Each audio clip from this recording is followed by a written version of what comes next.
Hola a todos y bienvenidos una vez más a Tiagomet. Mi nombre es Santiago Zambracos, médico internista, y el día de hoy vamos a revisar de forma práctica las nuevas guías del 2026 de dislipidemias. En este video te voy a mostrar un algoritmo claro para estratificar el riesgo cardiovascular, decidir a quién tratar, con qué intensidad iniciar las estatinas, cuándo escalonar la terapia y cuáles son las nuevas metas que manejamos de LDL. La idea es que al final tengas un mapa mental simple y aplicable para manejar las dislipidemias sin dudas y con base en la mejor evidencia. Suscríbete al canal, activa la campanita y sígueme en redes para no perderte de los nuevos videos. Sin más, vamos a estudiar. La dislipidemia sigue siendo uno de los factores de riesgo más importantes para la enfermedad cardiovascular en el mundo, y a pesar de que llevamos décadas tratándola, las estrategias de manejo siguen evolucionando. En el 2026, las guías americanas actualizaron varios conceptos claves que evaluaremos a lo largo de este video. En esta diapositiva quiero empezar con algo muy importante y es cómo ha cambiado el concepto de dislipidemia en los últimos años. Tradicionalmente la dislipidemia se definía simplemente como una desviación de los valores del laboratorio. Es decir, si el LDL estaba alto o los triglicéridos estaban elevados, el paciente tenía dislipidemia, y ese enfoque era puramente numérico. Pero las guías más recientes, especialmente las americanas del 2026, proponen un cambio conceptual más profundo, y es que la dislipidemia es una alteración metabólica que confiere un riesgo cardiovascular acumulado a lo largo del tiempo. El concepto clave aquí es lo que llamamos carga de colesterol de por vida. Y esto significa que el daño aterosclerótico no depende solo de cuánto LDL tiene el paciente hoy, sino de cuánto tiempo ha estado expuesto a partículas aterogénicas. Podemos imaginarlo como una especie de paquetes de colesterol circulando durante años en la sangre. Desde el punto de vista fisiopatológico, lo que realmente inicia la aterosclerosis son las partículas que contienen la polipoproteína B, que son LDL, VLDL, IDL, remanentes, lipoproteína A, que todas ellas quedan atrapadas en el subendotelio e inician la aterosclerosis. Finalmente, este proceso se entiende mejor dentro del síndrome cardiorrenometabólico, en donde convergen varios procesos: la obesidad visceral, la resistencia a la insulina y la inflamación crónica, que todas ellas en conjunto producen el perfil lípido aterogénico típico. Y esta visión es importante porque cambia nuestra estrategia clínica. Ya no tratamos solo un número en el laboratorio, sino que tratamos la exposición acumulada a las lipoproteínas aterogénicas con el fin de reducir el riesgo cardiovascular a largo plazo. Entonces, el siguiente paso es clasificarla correctamente, porque es que la causa determina el manejo. Y entonces las dislipidemias se pueden dividir en dos grandes grupos etiológicos, que son las primarias o genéticas y las secundarias. Entonces empecemos con la hipercolesterolemia aislada, donde lo que predomina es la elevación del LDL. En el caso de las causas primarias, la más importante es la hipercolesterolemia familiar, que suele deberse a mutaciones en genes claves del metabolismo del LDL, como el receptor de LDL, como la apolipoproteína B o como el PCSK9. En cambio, cuando es secundaria, debemos pensar en causas adquiridas como el hipotiroidismo, el síndrome nefrótico o las dietas muy ricas en grasas saturadas. El segundo gran grupo es la hipertrigliceridemia, donde predominan los triglicéridos elevados. Entre las causas genéticas encontramos entidades como el síndrome de quilomicronemia familiar o las hipertrigliceridemias familiares. Pero en la práctica clínica la mayoría de las veces son secundarias y son por diabetes mal controlada, por obesidad o por consumo excesivo de alcohol. El tercer grupo es la dislipidemia mixta, en donde vemos simultáneamente el LDL elevado, los triglicéridos elevados y el HDL bajo. Aquí la causa genética más típica es la hiperlipidemia familiar combinada, mientras que en las causas secundarias encontramos con frecuencia el síndrome cardiorrenometabólico. Ahora, clínicamente las dislipidemias pueden manifestarse con santomas tendinosos, especialmente en el tendón de Aquiles o en los extensores, en donde son prácticamente patognomónicos de una hipercolesterolemia familiar. Los santomas planos palmares, que sugieren disbeta-lipoproteinemia tipo 3, los santomas eruptivos, que aparecen como pequeñas pápulas amarillentas que suelen indicar triglicéridos extremadamente elevados, muchas veces por encima de 1000 miligramos decilitro, lo que implica un riesgo inminente de pancreatitis, y los arcos corneales en pacientes menores de 45 a 50 años, que pueden ser una pista clínica importante para una hipercolesterolemia familiar. Ahora, ¿qué debemos medir realmente cuando evaluamos una dislipidemia y cómo hacerlo correctamente? Lo primero que ha cambiado en los últimos años es el tema del ayuno para el perfil lipídico. Durante décadas se pensaba que el paciente debía venir estrictamente en ayunas, sin embargo hoy sabemos que el perfil lipídico sin ayuno es clínicamente equivalente en la mayoría de pacientes y además es más cómodo, por lo que actualmente no se exige un ayuno de rutina. Solo lo pedimos en situaciones específicas, principalmente cuando el paciente tiene triglicéridos previamente mayores de 400 miligramos decilitro o cuando sospechamos un trastorno genético de triglicéridos. El segundo punto importante es el cálculo del LDL. Durante muchos años utilizamos la fórmula de Friedewald, pero las guías actuales recomiendan abandonarla porque pierde precisión cuando los triglicéridos están elevados o cuando el LDL es bajo. Y en ese contexto preferimos dos ecuaciones más precisas que son la de Martin y Hopkins o la de Sampson. Estas fórmulas son especialmente útiles cuando el LDL está por debajo de 70, que es cada vez más frecuente en pacientes con tratamientos intensivos. El tercer marcador es la apolipoproteína B, que recordemos que cada partícula aterogénica contiene una molécula de apolipoproteína B, por lo que este marcador refleja el número real de partículas aterogénicas circulantes, y es particularmente útil cuando sospechamos una discordancia clínica, es decir, cuando el LDL parece normal, pero el riesgo cardiovascular del paciente es mayor del esperado, que es algo que ocurre con frecuencia en pacientes que tienen diabetes, que tienen obesidad o que tienen síndrome metabólico, en donde pueden predominar partículas pequeñas y densas. Y finalmente llegamos a uno de los cambios más importantes de las guías actuales y es la medición de la lipoproteína A. Hoy en día se recomienda medir lipoproteína A al menos una vez en la vida en todos los adultos. Y esto es clave porque niveles elevados de lipoproteína A se van a asociar con un aumento significativo del riesgo cardiovascular. Por ejemplo, niveles por encima de 125 aumentan el riesgo en un 40%, mientras que niveles mayores de 250 duplican el riesgo de eventos cardiovasculares. Y algo muy importante es que esta lipoproteína A está determinada principalmente por la genética, por lo que no cambia mucho con la dieta o con el estilo de vida.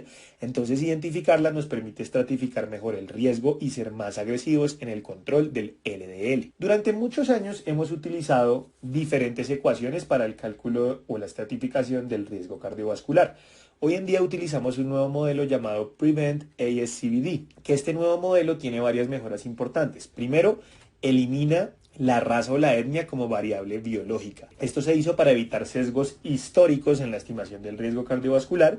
Y segundo, incluimos nuevas variables clínicas que sí mejoran la capacidad predictiva del modelo, como la tasa de filtración glomerular, como la hemoglobina glicada y como el índice de privación social que incorpora determinantes sociales de la salud.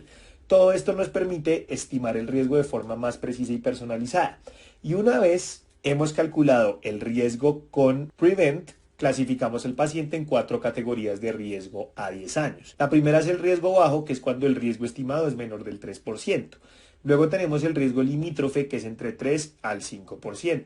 Luego está el riesgo intermedio, que es entre 5 al 10%, y finalmente está el riesgo alto, cuando el riesgo es igual o mayor al 10%. Y esta clasificación es fundamental, porque determina la intensidad del tratamiento hipolipemiante, especialmente respecto al uso de estatinas y la necesidad de estudios adicionales, como el score de calcio coronario. Pero hay algo muy importante y es que no todos los pacientes requieren calculadora de riesgo.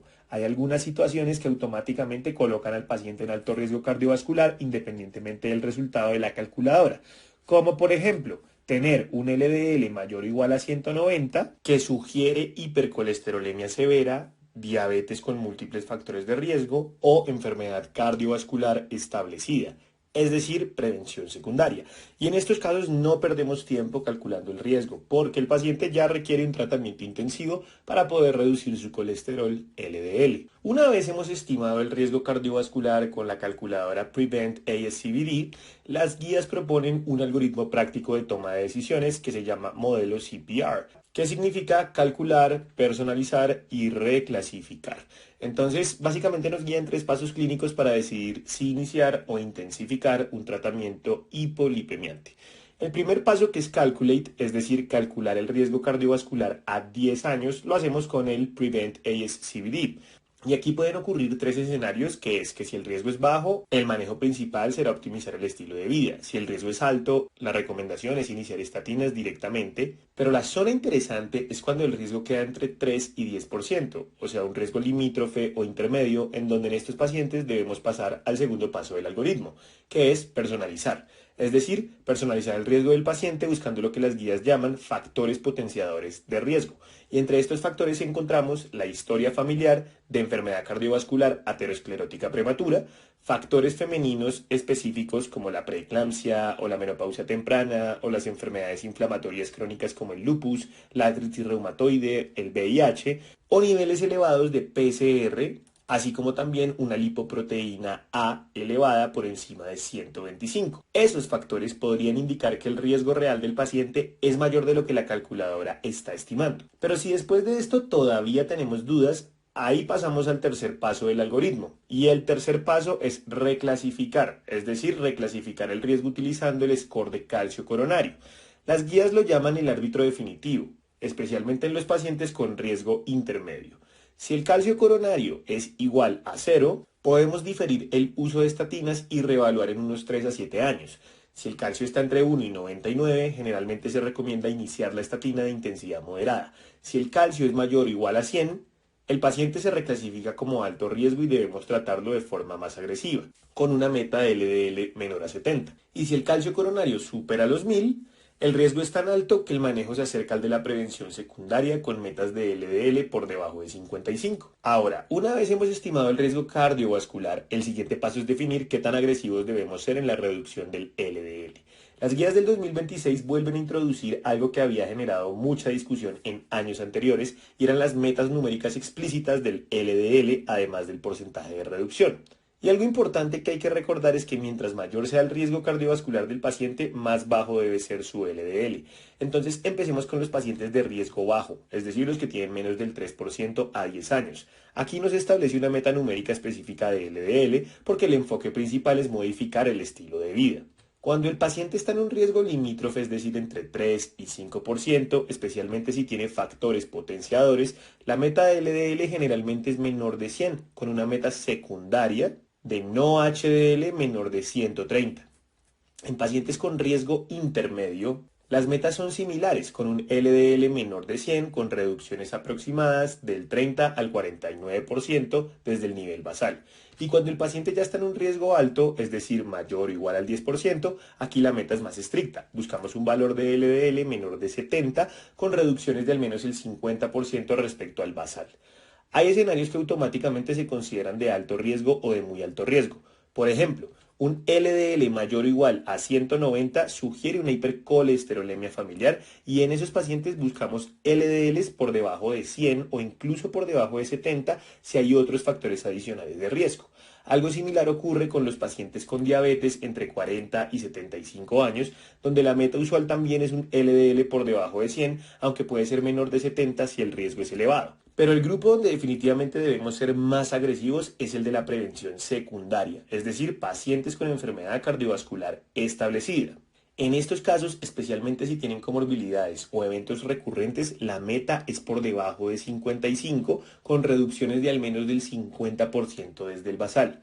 Pilas, el colesterol no HDL es un objetivo secundario y generalmente su meta es aproximadamente 30 miligramos por encima que la meta del LDL. Ahora, antes que hablar de medicamentos, hay algo que las guías enfatizan de forma muy clara y es que el estilo de vida es la base universal de todo tratamiento en la dislipidemia. Independientemente del nivel de riesgo o del fármaco que usemos, todas las intervenciones deberían buscar modificar el estilo de vida. La primera intervención es la nutricional. Las guías recomiendan patrones dietarios como la dieta mediterránea o el patrón DASH, que han demostrado reducir el riesgo cardiovascular. La idea no es simplemente comer menos grasa, sino cambiar la calidad de las grasas y mejorar el patrón dietario. Por ejemplo, se recomienda que prioricemos legumbres, frutos secos, fibra integral y proteínas magras. Al mismo tiempo, es fundamental eliminar completamente las grasas trans porque aumentan significativamente el riesgo cardiovascular. Se aconseja restringir grasas saturadas, especialmente las que vienen de carnes rojas, de aceites tropicales, y sustituirlas por grasas monoinsaturadas y poliinsaturadas. El segundo pilar es la actividad física. Las guías recomiendan al menos 150 minutos por semana de ejercicio aeróbico de intensidad moderada a vigorosa y además es recomendable incluir entrenamiento de resistencia o de fuerza entre 2 y 3 veces por semana, lo cual ayudaría a mejorar la sensibilidad a la insulina y el perfil metabólico. Otro punto importante es romper el sedentarismo. Incluso si una persona hace ejercicio, permanecer muchas horas sentado también se asocia con un mayor riesgo cardiovascular. Y el tercer componente es el control del peso corporal. En pacientes con sobrepeso o con obesidad, una pérdida de peso entre el 5 al 10% del peso corporal puede producir mejoras metabólicas muy significativas. Particularmente reduce los triglicéridos, la resistencia a la insulina y la grasa visceral, que forman parte del llamado síndrome cardiorrenometabólico. Por último, los suplementos dietéticos. Las guías son súper enfáticas en este punto. Los suplementos no sustituyen las terapias con evidencia sólida.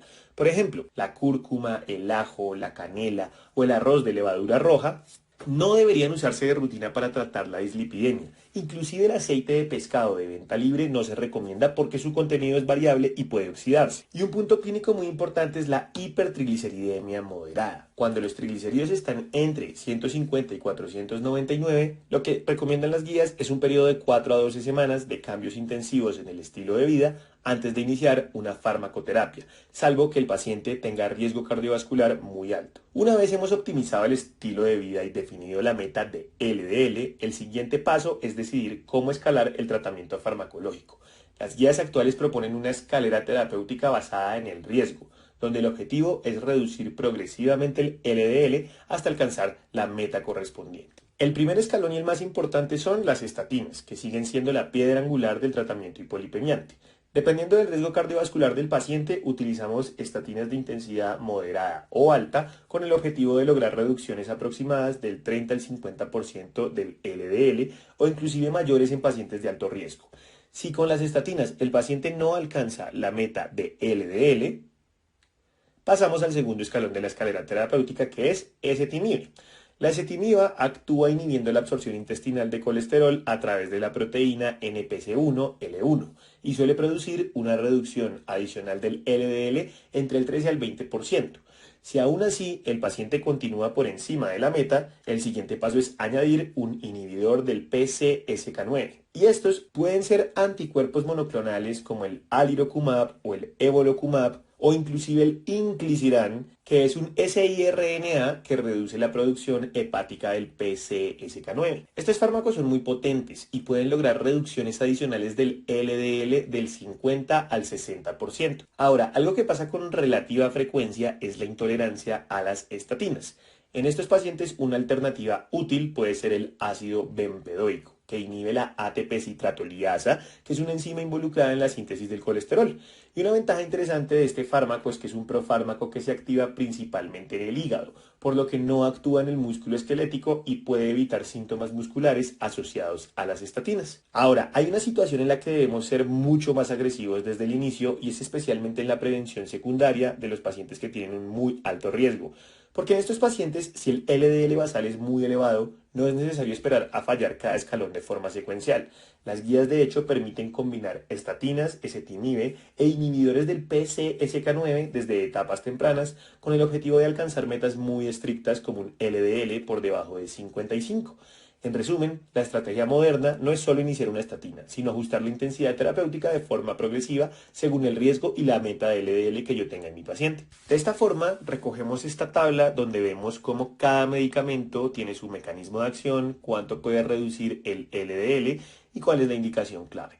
Las estatinas ya sabemos que actúan inhibiendo la enzima HMG-CoA reductasa, que es una enzima clave en la síntesis hepática del colesterol, y al inhibirla, el hígado responde aumentando la expresión de receptores LDL en su superficie, lo que permite retirar más partículas LDL de la circulación. Estatinas de alta intensidad como la atorvastatina de 80 miligramos o la rosuvastatina de 40 miligramos pueden reducir el LDL en más del 50%.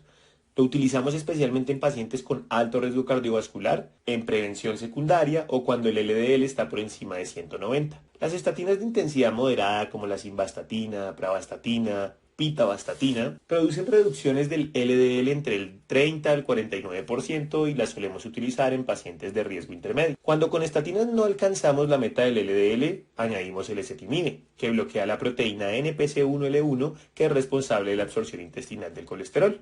Eso reduce el 13 al 20% del LDL. Y si aún así el LDL continúa elevado, podemos añadir inhibidores del PCSK9 como alirocumab o evolocumab o el inclisiran, que funciona mediante el silenciamiento de ARN, evitando la degradación de los receptores LDL y permitiendo que el hígado elimine más colesterol de la sangre. Son fármacos sumamente potentes, reducen el LDL hasta en un 50 al 60%, y finalmente estaría el ácido bempedoico, que inhibe a la ATP citratoliasa, enzima que participa en la síntesis del colesterol un paso antes de la HMG-CoA reductasa. Una característica importante es que este fármaco solo se activa en el hígado y no en el músculo, por lo que puede ser una buena alternativa en pacientes con intolerancia a las estatinas o los síntomas musculares. Los efectos de estos fármacos son aditivos, es decir, que combinando los medicamentos podemos lograr reducciones hasta del 85% respecto al valor basal. Ahora, hasta este momento hemos hablado principalmente del colesterol LDL, porque es el principal determinante del riesgo aterosclerótico, pero las guías también dedican una sección importante al manejo de los triglicéridos, que depende fundamentalmente del nivel en sangre. El primer rango es cuando los triglicéridos están entre 150 y 499, y a eso lo llamamos hipertrigliceridemia moderada. En este escenario, el problema principal no es la pancreatitis, sino el riesgo cardiovascular aterosclerótico. Por eso el tratamiento base sigue siendo las estatinas, inclusive si el LDL está relativamente controlado. En algunos pacientes de alto riesgo, por ejemplo aquellos con diabetes o en prevención secundaria, si los triglicéridos siguen elevados a pesar de las estatinas, podríamos considerar el icosapento de etilo, que es un derivado purificado que ha demostrado reducir eventos cardiovasculares en el estudio REDUCE-IT. El segundo rango es cuando los triglicéridos están entre 500 y 999 miligramos decilitro. Aquí el objetivo del tratamiento cambia. La prioridad ya no es solo el riesgo cardiovascular, sino prevenir pancreatitis aguda. En estos pacientes solemos utilizar fibratos, preferiblemente el fenofibrato, especialmente si el paciente también está usando estatinas, ya que el gemfibrosilo tiene mayor riesgo de interacciones. También podemos utilizar omega 3 purificados, pero además del tratamiento farmacológico, es fundamental intervenir sobre los factores dietarios y metabólicos, eliminando el alcohol, reduciendo el consumo de azúcares y reduciendo el consumo de grasas. El tercer escenario es cuando los triglicéridos están por encima de 1000. Aquí hablamos de una urgencia metabólica porque el riesgo de pancreatitis necrosante se vuelve muy alto. En estos pacientes requieren una restricción extrema de grasas en la dieta, generalmente por debajo del 10 al 15% de las calorías totales. Y en los casos de quilomicronemia familiar pueden utilizarse terapias dirigidas como el olezarsen, que actúa inhibiendo la ApoC3. Y finalmente, algo que siempre debemos recordar en cualquier paciente con hipertrigliceridemia es que hay que buscar las causas secundarias. Entre las más frecuentes están la diabetes mal controlada, el consumo de alcohol, la obesidad y el hipotiroidismo. En otras palabras, antes de intensificar el tratamiento farmacológico, muchas veces lo más importante es corregir la causa metabólica subyacente. La lipoproteína es peligrosa por dos mecanismos principales. El primero es que tiene un efecto proaterogénico porque transporta fosfolípidos oxidados que favorecen la inflamación vascular y el desarrollo de la aterosclerosis. Pero además tiene un efecto protrombótico porque la apolipoproteína A tiene una estructura muy similar al plasminógeno, lo que puede interferir con la fibrinólisis y favorecer la formación de trombos. Por eso decimos que la lipoproteína A tiene una doble peligrosidad. En cuanto a los niveles de riesgo, las guías establecen varios umbrales importantes. Cuando los niveles superan 125 nanomoles, el riesgo cardiovascular aumenta en un 40%. Y si los niveles superan 250 nanomoles, el riesgo prácticamente se duplica. Cuando los niveles ya son mayores de 430, el riesgo es tan alto que se considera equivalente al de una hipercolesterolemia familiar heterocigota. Y por esta razón las guías actuales recomiendan medir la lipoproteína A al menos una vez en la vida de todos los adultos. Ahora bien, como actualmente no tenemos terapias ampliamente disponibles que reduzcan significativamente la LPA, la estrategia principal es compensar ese riesgo intensificando el control del LDL. Es decir, pacientes que tengan LPA elevada debemos ser especialmente agresivos con las metas de colesterol. Los inhibidores del PCSK9 pueden reducir la LPA alrededor del 20 al 30% y eso es un beneficio adicional. Finalmente, cuando detectemos niveles elevados, se recomienda hacer un screening en cascada, es decir, evaluar a familiares de primer grado porque es una alteración fundamentalmente hereditaria y por lo tanto debemos buscarla activamente en la práctica clínica. Ahora, tras haber iniciado el tratamiento, ¿cómo hacemos el control terapéutico? Lo realmente importante es verificar si estamos alcanzando las metas de LDL. El primer paso es calcular el riesgo de iniciar tratamiento. Entonces, una vez hemos calculado e iniciado el tratamiento, el siguiente paso es controlar el perfil lipídico de seguimiento. Y en la mayoría de los pacientes este perfil puede hacerse sin ayuno, salvo que previamente hayan presentado triglicéridos por encima de 400. El tercer punto es asegurar la precisión en la medición del LDL. Si el LDL es muy bajo o los triglicéridos están elevados, deberíamos preferir las ecuaciones de Martin y Hopkins o de Sampson NIH, que son más precisas que la fórmula tradicional de Friedewald. Luego viene la pregunta clave: ¿alcanzamos la meta terapéutica? Si el paciente alcanzó la meta de LDL y no HDL, generalmente podemos continuar con la misma dosis. En algunos casos podríamos medir apolipoproteína B, especialmente si sospechamos discordancia entre el LDL y el riesgo aterogénico real. Pero si no se alcanzó la meta, debemos escalar el tratamiento. El siguiente paso sería añadir ezetimibe y, si no logramos la meta, considerar los inhibidores del PCSK9 o el inclisiran.